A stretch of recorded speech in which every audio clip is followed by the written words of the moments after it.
I'm not the only kid who grew up this way. Surrounded by people who used to say that rhyme about sticks and stones. As if broken bones hurt more than the names we got called, and we got called them all. So we grew up believing no one would ever fall in love with us. That we'd be lonely forever.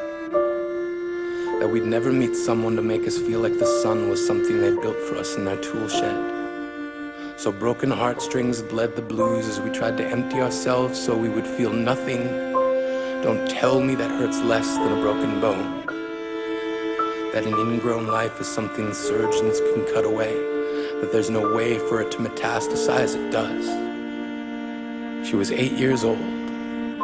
Our first day of grade 3 when she got called ugly.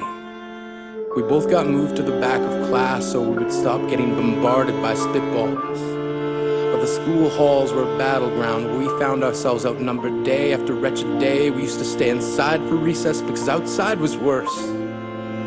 Outside we'd have to rehearse running away or learn to stay still like statues, giving no clues that we were there in grade 5. They taped a sign to the front of her desk that read, "Beware of dog."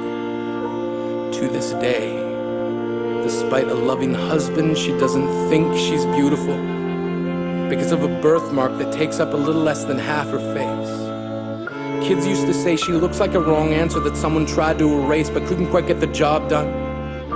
And they'll never understand that she's raising 2 kids whose definition of beauty begins with the word mom. Because they see her heart before they see her skin. Because she's only ever always been amazing. We are graduating members from the class of We Made It. Not the faded echoes of voices crying out names will never hurt me. Of course, they did. But our lives will only ever always continue to be a balancing act that has less to do with pain and more to do with beauty.